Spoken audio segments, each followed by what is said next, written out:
One thing you might have noticed is that banks are starting to take back properties at an alarming rate. And this is due to a lot of different things that are coming together in our economy right now. Things we've been talking about on this channel, things like adjustable rate mortgages, job losses, divorces, and of course, the big one was the pandemic moratorium on foreclosures. A few years ago, when we had the pandemic, a lot of homeowners faced financial hardships and they were allowed to skip their mortgage payments. So the government put a temporary hold on foreclosures and banks could not take action for several years.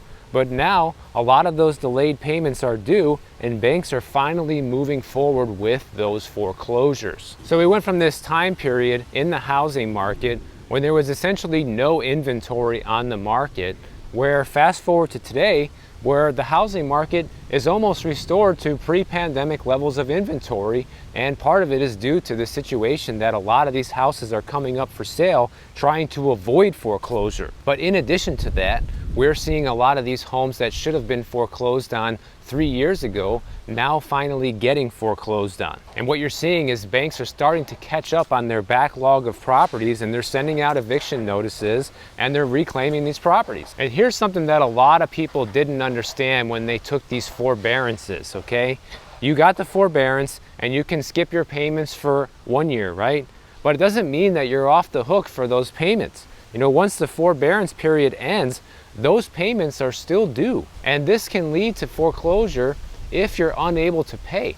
And to make matters worse, the whole time you were not making payments, your loan was still accruing interest. So say you were able to get an extended forbearance for the last 3 years, right? Well, those 3 years that you weren't paying on your mortgage, not only do you owe those 3 years worth of payments still to the bank, but also you now owe 3 years of unpaid interest that was accruing on your principal. So it's a guarantee that you owe more on your house now than you did 3 years ago. And when people get hit with that final bill and they realize, wow, I owe an extra 40 grand on my house that I didn't owe before, people are realizing that they can't pay the bill, and they either are going straight into foreclosure, or if they have equity in the house, they're putting the house up for sale now in hopes of trying to get out of that home before it's too late. Now, if you are somebody who's finding themselves in this situation right now, you do have a few options. The thing is, as soon as you get a foreclosure notice in the mail,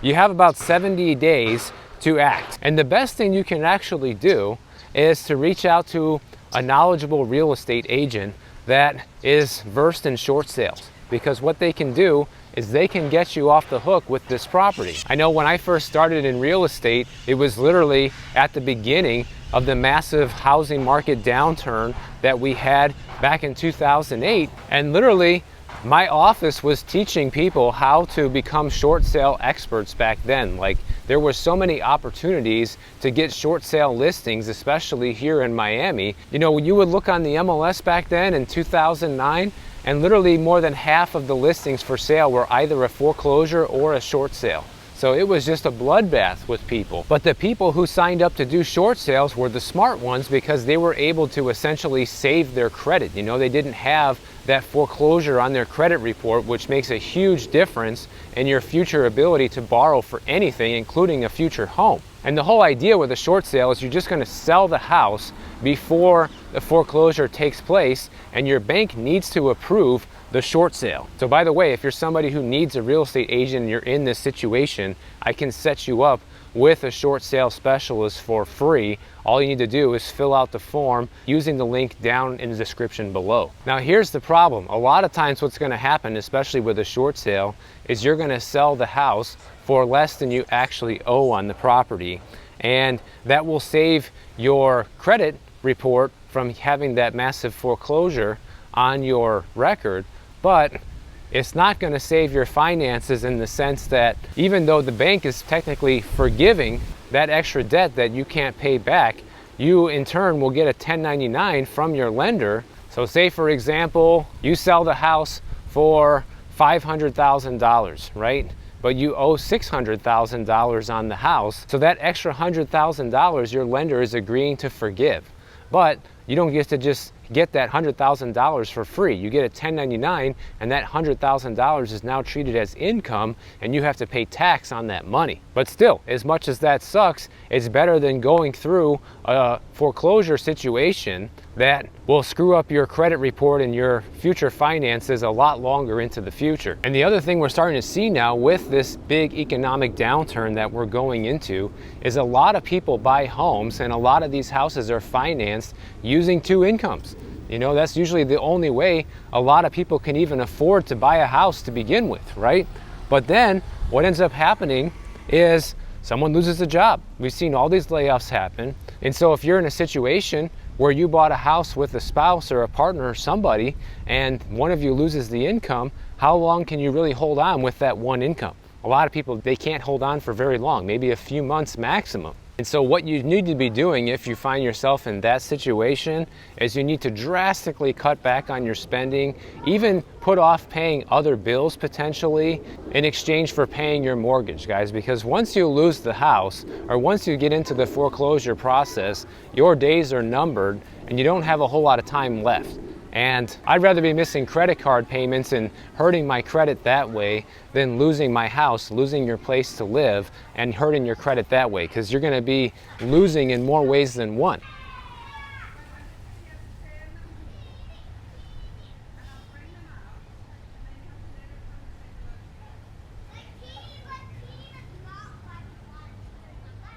But really the best thing to do is, if you find yourself in this position today, you can actually get yourself out of it and end up in a much better position than somebody who waits till the last minute and you already got the foreclosure notice and now it's too late. You know, now you're like racing against time. But if you notice, you're in a situation where you already are having trouble paying for the house, whether it's because of a job loss or whatever, doesn't matter what the financial difficulty is from, it's your chance to do something about it. But the problem is a lot of people don't want to face the reality that they're in danger of losing their house a lot of times, and they kind of just live in denial, thinking that, well, if I just, pretend it's not there, somehow it's going to go away. And that's no way to handle a big financial problem like that. A lot of people are also too ashamed or too embarrassed to admit that they're having financial hardships to the point where they could be in danger of losing their house, and they don't want to take the steps necessary. They don't want to make that call to the real estate agent because they're embarrassed. They're embarrassed that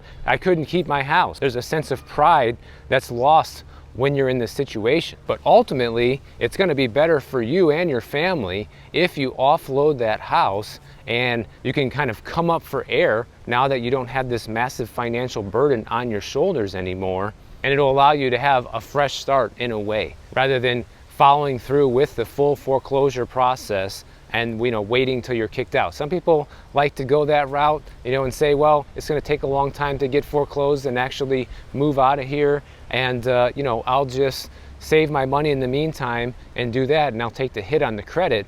But that's probably not really the smartest move in the long run. And if anybody remembers the interest rate predictions that we were hearing about what interest rates were supposed to be on 30-year mortgages by the end of 2024, all of the predictions were in the low fives. Everybody was saying it's going to be in the low fives, right? Well, take a look at this right here, guys. As of right now, the 30-year fixed rate mortgage is 7.11% at the end of 2024. And the same time period last year was at 6.61%.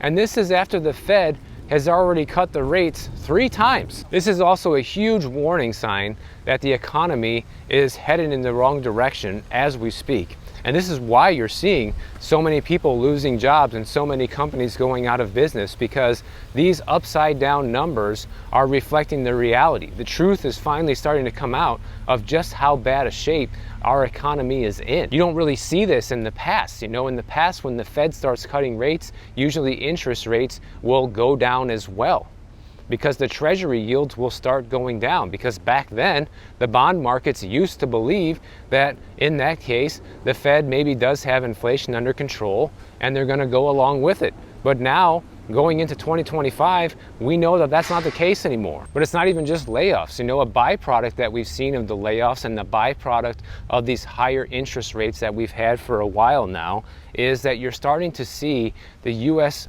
office vacancy rates reach record high levels, okay? Take a look at this. The office vacancy rate in the U.S. has now moved above 20%, which is the highest level in history.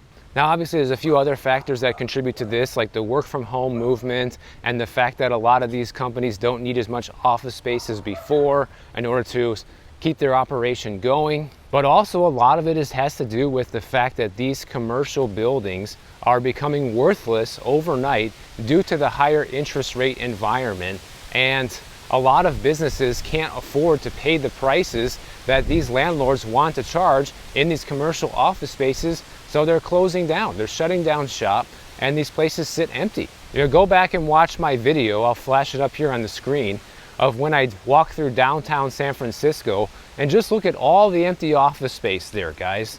Like for a downtown metro, it was not nearly as busy or bustling as you would imagine it to be for a big downtown place like downtown San Francisco. That's basically ground zero for the office space shutdowns, where I'm sure the vacancy rates are much higher than the national average of 20%. So you just have all these things coming together all at once. You have a massive amount of layoffs. You have a lot of stores closing that have just announced their closure, and by the middle of next year, they're all going to be finished. That's going to be extra people out of a job. If any of these people are homeowners and they had dual incomes to buy the house, well, now you're on one income, back to the situation we just talked about.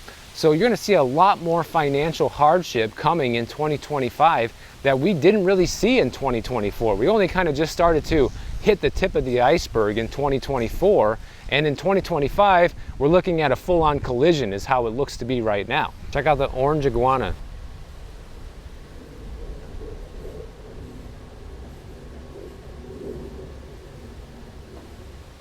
Here we have a house for sale that, according to the Zillow's estimate, has lost 15% of its value over the past 2 years. And you can see that decline there on the graph. But this house was actually purchased back in 2013 for $1.2 million and was basically a rental for all of these years. And of course, now that it's been a little over 10 years since you've owned the house, now it's worth triple. Didn't you know that's how real estate works? You buy a house, 10 years later, it's worth triple what you paid. Hello? They've had this house listed for sale since the beginning of the year for about $3.5 million and steadily lowering the price without a whole lot of luck. And with a property tax bill of $35,000 a year and probably double that for the new owner, it's not a very tempting buy. And speaking of people that can't pay the mortgage and losing homes and foreclosures and all of that, what happens when you actually do pay off your mortgage? I saw this interesting question that came up that I want to address here. This woman says, you know, what should I do once I have paid off my mortgage? Do I need to get a copy from county records or just leave it be? I'm concerned about all the talk of deeds being transferred without the homeowner's knowledge, which is a very real threat, something that is happening to people and something you need to be aware of if you're a homeowner who's recently paid off a mortgage. So to make sure that you're protecting yourself if you're going to be paying off your mortgage soon or you recently did, there's a few things that you need to do.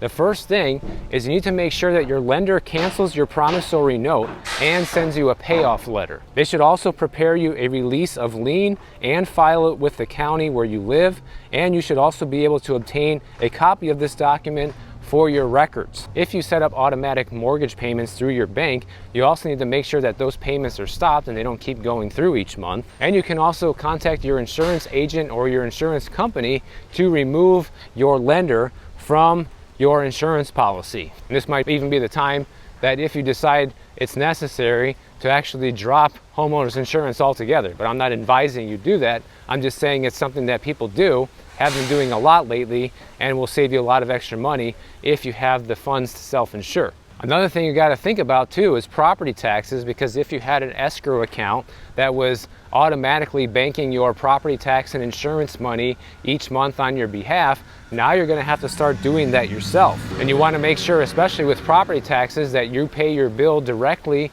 and on time moving forward, and also try to pay early if you can, because that's when you get the discount. But when you had an escrow account, your lender would automatically make that payment early on your behalf to make sure you get that discount. Now that responsibility is going to be yours. So if you are somebody who made it that far in life and you just paid off a mortgage, or you're going to be paying it off soon, congratulations, that's a huge deal. And just make sure you follow these few simple steps in order to make sure you're not going to have any trouble with somebody trying to pretend they own your house and pretending they're you. You also don't want to have any trouble with your lender trying to still make a claim on the house as if they still are a beneficiary of it somehow.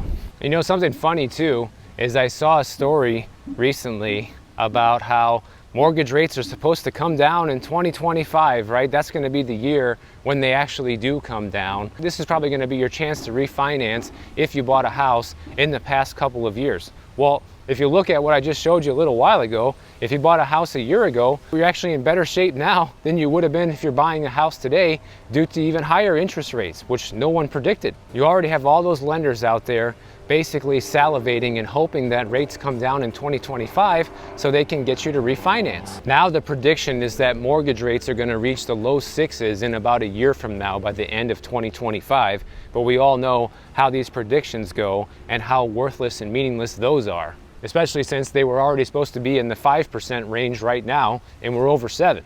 Well, let's say you're one of these buyers today that's buying and you get a 7% mortgage rate, and then in a year from now, rates are 6%. Is it going to be worth it to refinance? That's what a lot of people are going to be asking themselves. And you're also going to be getting a bunch of offers from lenders trying to get you to do it, because of course they make money when you do. But here's the thing, guys, even though you can save a decent amount of money each year by lowering your interest rate by 1 percentage point, you have to think through the refinance and actually calculate out if it makes sense to do it. So just using an example scenario here, you know, if you have a loan balance of $250,000 and you save 1% by refinancing, you lower your interest rate by 1%, that will save you $2,500 a year. But you're going to have closing costs. They're going to be between 2 and 6% of the loan that you're going to get. And refinancing is going to cost you a minimum of $10,000. So to break even refinancing, you would need to have more than 5 years left on your mortgage to even break even. Not only that, but you got to think about how long you're going to keep this house. If you're somebody who just bought it a year ago, for example, you know, are you going to stay in that house at least 5 more years? Because if you're not, refinancing doesn't even make any sense. It's actually going to cost you more than just hanging on to your current loan. And this is something a lot of people fail to pay attention to. They don't really look at this stuff and do the math. They just look at, well, my payment's going to be lower, so this is going to be good.